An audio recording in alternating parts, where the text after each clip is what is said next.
समर्थ महाराज, सद्गुरू कुठले महाराज, सद्गुरू मोरे दादा, सर्वांचे श्रद्धास्थान परमपूज्य गुरु माऊली यांच्या चरणी त्रिवारवंदन. या भागातील सर्व देवी देवता यांना सुद्धा त्रिवारवंदन. या ठिकाणी आरती निमित्त जमलेले सर्व समर्थ सेवेकरी माता भगिनी बाळगोपाल सर्वांना श्री स्वामी समर्थ.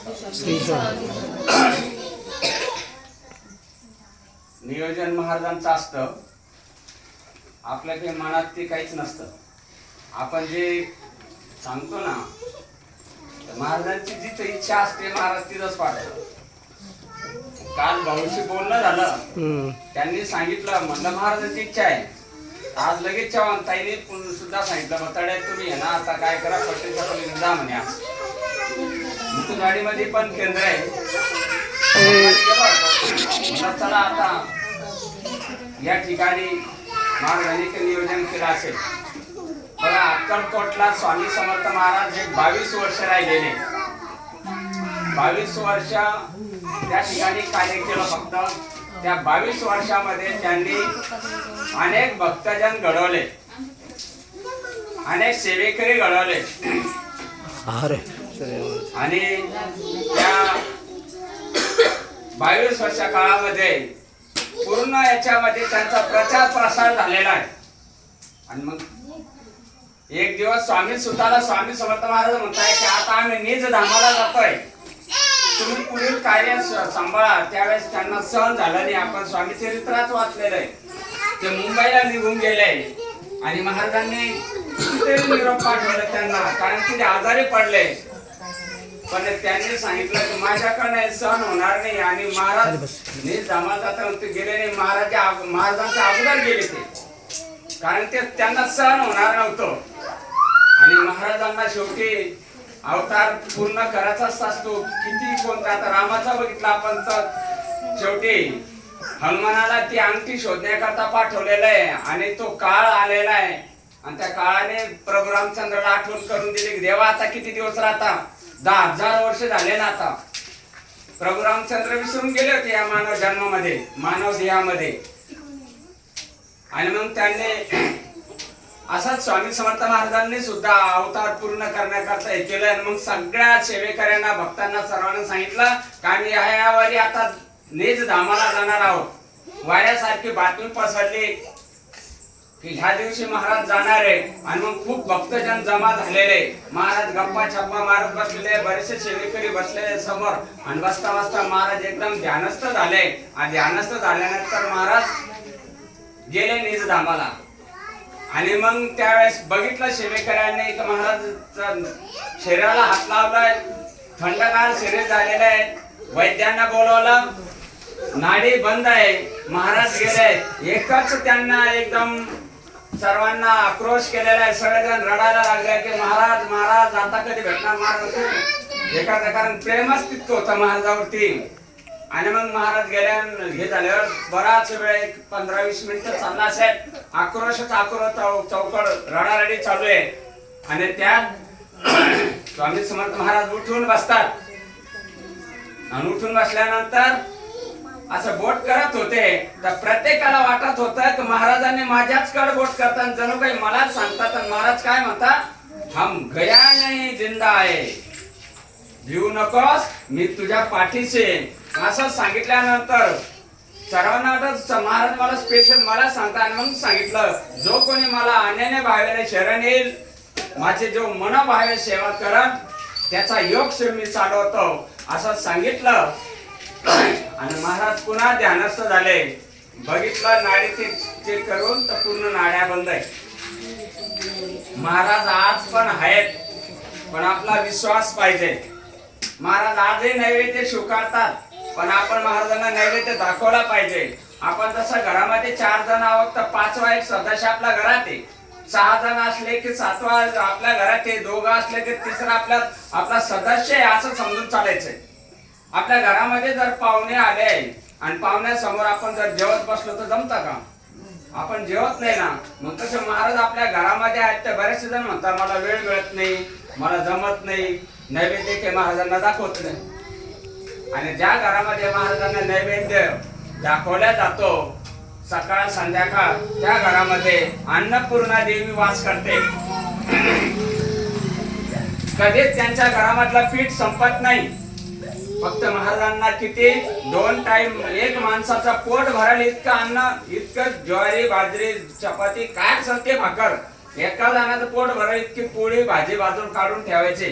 नाही तर बरेचसे जण देवतात देवाला, आपण पाहतो बऱ्याचशा ठिकाणी प्रकार कसा आहे, काहीतरी थोड्या छोट्या भाकरी असतात त्यात, आणि त्या कागदावर ते कशावर तरी पंतराळावर ठेवून दिलेले असतात. आपण मात्र ताटात खातो आणि देवाला मात्र बरेचसे पंतराळावर देतो. म्हणून महाराजांचं स्पेशल ताट करायचं आहे, त्याच्यामध्ये आपण जेवायचं नाही, ते महाराजांनाच पाहिजे. नाही तर काय, आपण जे खातो त्याच ताटामध्ये महाराजांना ठेवून देतो. महाराजांना स्पेशल एक ताट केलं पाहिजे घरामध्ये. तांब्या सेपरेट महाराजांचा असतोच. एकदा संध्याकाळी पाणी ठेवलं, सकाळ संध्याकाळ बदलायची गरज नाही, दुसऱ्या दिवशी सकाळी बदलायचंय. त्या तुळशी पान टाकून ठेवायचंय. पाणी तसंच राहतं तुळशी पानामुळे. बघा आपण ग्रहण लागलं त्यावेळेस काय म्हणतात आपल्याला, पिठात तेलात त्याच्यात पाण्यात त्याच्यात तुळशी पान टाका, जेणेकरून ग्रहणाचा त्याच्यावरती प्रभाव पडणार नाही, ते शुद्ध राहतं. असं म्हणून महाराजांसमोर सकाळ संध्याकाळ पाणी बदलायची काही जरूरत नाही. एक तांब्या भरायचं, सकाळी तुळशी पान टाकायचंय आणि रोज महाराजांना नैवेद्य दाखवायचंय. पंचमहायज्ञ रोज घरामध्ये झालं पाहिजे. नेहमी करता जर पंचमहायज्ञ केला तर आपल्याला नारायण नागबली करण्याची जरुरी पडत नाही. आणि खूपच प्रखर दोष असला की आपल्याला ते पित्र आपल्याला स्वप्नात संदेश देतात, एक प्रकारचे नोटीस देतात. स्वप्नात पाणी येणं, साप येणं, जेवताना पंक्ती दिसणं, मेलेले माणसं दिसणं, म्हणजे असं समजायचं आपल्या पित्र अजून सद्गतीला गेलेले नाही. आणि म्हणून पित्रांची जे जे काही सेवा असेल आपल्याच्या दिलेलं आहे. भागवत हा आपण एकादशी वाचतो, मग कुणाला नारायण नागबली विधी, कुणाला त्रिपिंडी विधी, ज्यांना जसे असेल तसे करतात. बघा मी एकदा गुरुमाऊलीकडे गेलो होतो. हाडको केंद्रात गुरुमाऊली आले होते आणि गुरुमाऊलींना सांगितलं आमच्या घरामध्ये पैसा टिकत नाही, घरामध्ये जर थोडा वादविवाद आहे. गुरुमाऊलीने माझा हात बघितला. गुरुमाऊलीने सांगितलं तुम्हाला नारायण नागबली विधी नंतर करा, पण अगोदर तुम्हाला त्रिपिंडी विधी करावा लागेल. त्यावेळेस माझ्या हातामध्ये हिरवी रेष होती, हिरवी अशी रेष होती. तर माऊली म्हणे तुमच्या घरामध्ये तुमच्या वडिलाला भाऊ किती आहे? तर म्हणलं 2 जण होते पण ते वारले. म्हणजे त्यांना मुलगा काही म्हणलं काहीच नाही, ते 2 जण वारलेले, नवरा बायको 2 वारलेले. आणि म्हणजे मग तुम्हाला शेतीवाडी, म्हणलं शेतीवाडी काही नाही, म्हणे प्लॉट, म्हणलं गावाकडचं ते आहे, मग त्यात हिस्सा असतो भाऊ हिस्सा. जेव्हा बापाचे स्वतः हे तर त्यांना जर 2 मुलं त्यात भाऊ हिस्सा असतो, मग त्यांचा हिस्सा तुम्हाला चुकवावा लागेल.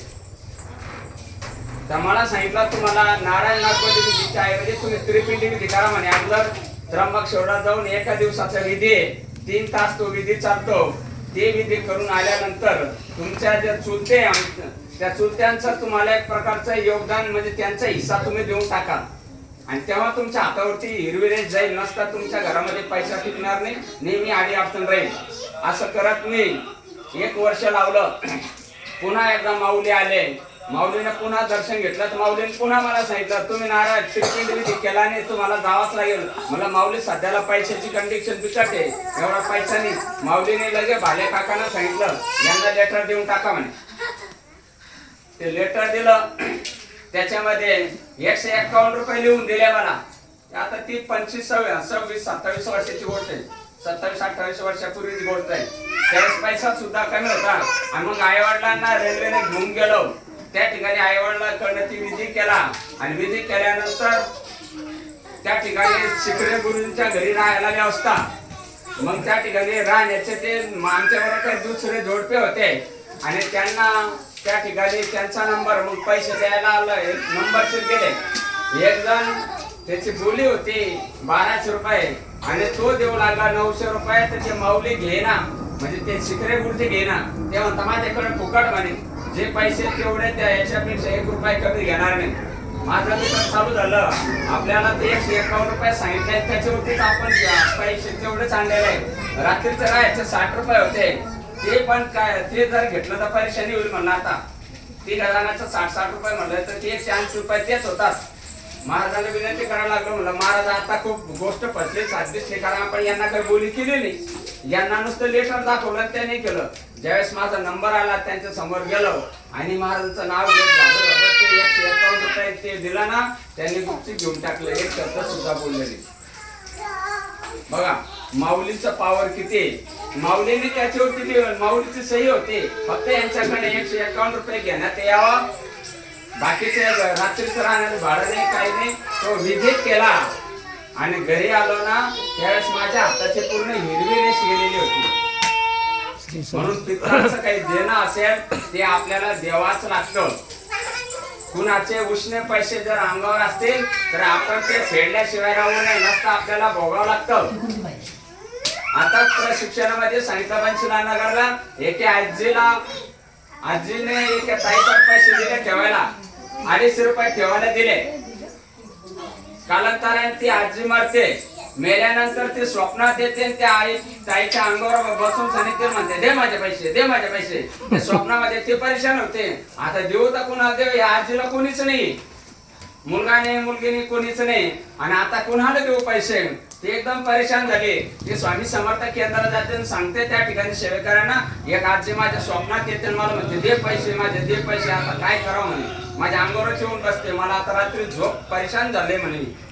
मग त्यांनी सांगितलं तुम्ही काय करा, त्या 250 रुपयामध्ये पुन्हा 250 रुपये टाका आणि गोरगरिबांना नदीच्या कडाला जे असतात त्यांना, जे वाळू जे चालणारे ते असतात ना, आपण हस्ती घेऊन जातो, त्यांना तुम्ही काय करा, हे पेढे काय त्यांच्या नावानं वाटून द्या, मिठाई वाटा. आणि त्या ताईने तसंच केलं, 500 रुपयाची मिठाई घेतली आणि त्यांना वाटलं. वाटल्यानंतर त्याच्यानंतर ते आजी त्यांच्या स्वप्नात आल्या नाही. म्हणून कुणाचे पैसे अंगावर असू नये आणि असले तर दिल्याशिवाय राहू नये. नंतर आपल्याला ते याच्यात फेडावंच लागतं. एक सत्य घटना आहे, भाग क्रमांक 1 मध्ये जुना क्रमांक आहे त्यात दिलेली.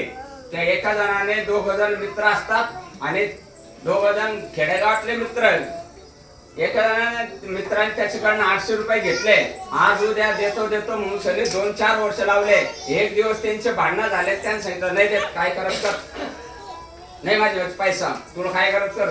त्याच्याकडे काय, तो भांडला दिलं सोडून. संत्याने कालांतराने ज्याने पैसे घेतले होते ना तो मरतो. मेल्यानंतर आहे ना त्याला 6 महिन्यानंतर तो मुलाच्या स्वप्नात येतो आणि मुलाच्या स्वप्नात आल्यानंतर म्हणतो अरे बाबा असा असा नावाचा माझा मित्र आहे आणि त्या मित्राकडून मी 800 रुपये घेतले होते, पण मी त्याचे पैसे दिले नाही, माझी नियत बदलली म्हणे. आणि मी त्याला पैसे न दिल्यामुळे देवाने आता मला त्याच्या घरी बैलाच्या रूपामध्ये जन्माला घातलं. आताच 15 दिवस झाले मी एक वासराच्या रूपामध्ये जन्माला आलेलं आहे आणि असा 15 टीका माझ्या कपाळाला आहे. तू जर त्याचे 800 रुपये नेऊन जर दिले तर माझा हा जो बैलाचा जो जन्म मिळाला आहे तो मला नेताना हा 10 वर्ष त्याची इथे घासावं लागेल. आयुष्य बैलाला 10-11 वर्ष असतं, 10-11 वर्ष त्याची इथे घासावं लागेल. त्याकरता मला मोक्ष प्राप्ती मिळण्याकरता तू काय कर, त्याचे 800 रुपये नेऊन दे. आणि वडिलांचं स्वप्न सांगितलं, त्याला विचित्र स्वप्न वाटतं, पण ज्या माणसाचं नाव सांगितलं त्याच्या घरी तो जातो. सकाळी उठून जातो त्याच्या घरी. त्यावेळेस गेल्यानंतर चहा पाणी चालूच होता. त्यावेळेस गेला घरामध्ये, सांगितलं अरे ये बाबा कसं काय आलो म्हणे तुम्हाला भेटायला. आणि त्यावेळेस त्यांनी सांगितलं माझ्या वडिलाकडं तुमचे काही पैसे होते का. हो म्हणे होते. मग मला सांगितलं नाही काका तुम्ही. ते म्हणे तुझ्या वडिलांना दिले नाही, तुझा वडीलच नाही दिले तर तू काय देणार म्हणे. त्याकरता तुला एवढं मोठं दुःख झालं, मी मागितलंच नाही, सोडून दिले म्हणे. नाही म्हणे काका माझ्या वडिलांना माफ करा आणि त्याच्याबद्दल आहे ना मी तुम्हाला हे 800 रुपये घ्या. असे 800 रुपये त्याच्या हातामध्ये टेकवले. त्या माणसाच्या हातामध्ये 800 रुपये टेकले आणि तो गोठ्यामध्ये तो वासरू अगदी खाली पडला तर फळ करत थंडगार झाला.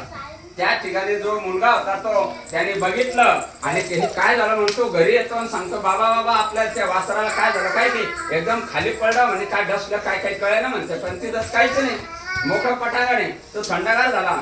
हे तितक्या 2 जण उठले, त्या गोठ्याकडे पळत गेले. तोपर्यंत ते वासरू गेलेलं होतं. त्याने चांगलं पाय बघितलं त्याला निहाळून, त्याच्या कपाळामध्ये वरती असा पांढरा टिळा होता. आणि मग त्याने सांगितलं माझ्या वडिलांनी मला स्वप्नात येऊन सांगितलं की मी यांची ते वासराच्या रूपामध्ये जन्माला आलेला आहे आणि तू जर त्यांचे 800 रुपये दिले तर मला मोक्ष प्राप्ती मिळेल, नाहक नाही तर नाहक माझा हे होईल. तर त्यांनी मनातल्या मनात ते हे केलं, त्याला नाही सांगितलं पण मनातल्या मनात हे केलं की असं आहे.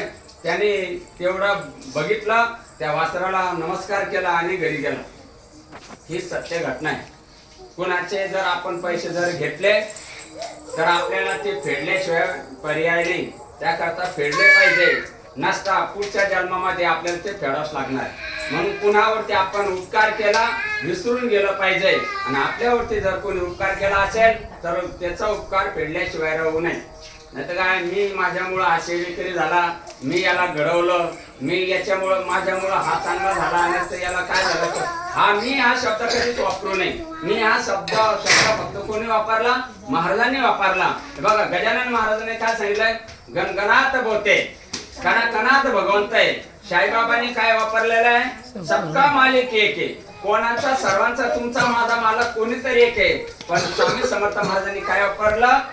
मी भिवू नकोस, मी तुझ्या पाठीशी. आणि म्हणून महाराज कशा करता पाठीचे? चांगलं कार्य करत असाल तर महाराज आपल्या पाठीचे नसता. वाईट काम जर करत असाल तर लात मारण्यास सुद्धा महाराज पाठीशी. आणि म्हणून आपण कशा पद्धतीने राहतो, कसं वागतो हे आपल्या मनाला आपणच समजलं पाहिजे, जेणेकरून आपण खरंच समर्थांना भूषण होईल असं आपण वागतो का? आपण खरंच सेवेकऱ्याच्या याच्यात मोडतो का? शेजाऱ्या पाजाऱ्याशी कसं वागतो, लहान मोठ्याशी कसं वागतो, परश्री माते समान समजतो का? जर हे गुण जर असले तर आपण महाराजांचं सेवेकरी आहोत. नसता आम्ही आहोत स्वामी भक्त मिळू नये लोकांचा काही नाही अर्थ त्याच्यामध्ये. म्हणून आपण खूप भाग्यवान आहात. आपल्याला हा सोन्यासारखा मार्ग मिळालेला आहे. आता गुरु माऊली आपल्याला सर्वांना घेऊन जात आहे मथुरेला, वृंदावन, ज्या ठिकाणी भगवान श्रीकृष्णाने तो गोवर्धन पर्वत उचललेला आहे. त्या ठिकाणी भागवत पारायण 7 दिवसाचा तो सप्ताह त्या ठिकाणी आपण चालेल. याच्या अगोदर माऊलीने शुक्तारला घेऊन गेले, नैमिष अरण्याला घेऊन गेले. त्या ठिकाणी भागवत पारायण झालेले, आता मागे पुष्करला सुद्धा झालेले आहे. आणि आता माऊली भागवत पारायण करण्याकरता ज्या ठिकाणी भगवान श्रीकृष्णाने लीला केलेल्या आहे 10-10, 50-50, 10-10, 20-20 किलोमीटर अंतरावरती जे बरसावना, मग त्यांचं जन्मस्थळ, त्यांचं सासरवाडी, ज्या ज्या ठिकाणी त्यांनी कार्य केलेले आहे त्या ठिकाणी जे जे मंदिर आहे ते सुद्धा आपल्याला बघता येतील. आणि गुरुच्या सानिध्यात हा भागवत पारायण होणार आहे. म्हणून तो असा योग पुन्हा पुन्हा येणार नाही. त्याकरता ज्यांना कुणाला यायचं असेल तर येण्या जाण्याकरता रेल्वे बुकिंग जर केली तर 1,500 रुपयाच्या जवळपास भाडं येतं. आणि त्या ठिकाणी फिरण्याचं वेगळं भाडं डायरेक्ट रेल्वे, आणि त्या ठिकाणी राहण्याकरता 6,000 रुपये फी. असं कमीत कमी 10 ते 11,000 रुपये एका जणाला खर्च येईल. पण हा योग पुन्हा येणार नाही. त्याकरता आपण सर्वांनी यायचं असेल आताच बहुकड नाव नोंद करायचंय. ते आपल्याला सांगतील. अशा पद्धतीने जर आला तर आपल्याला पित्र पुन्हा आपल्याला कधी नारायण बलिविधी करण्याची जरूरत नाही. पित्र मोक्ष पदाला जातात भागवत पारायण केले. म्हणून ज्यांना जमल त्यांनी यायचंय. झालेली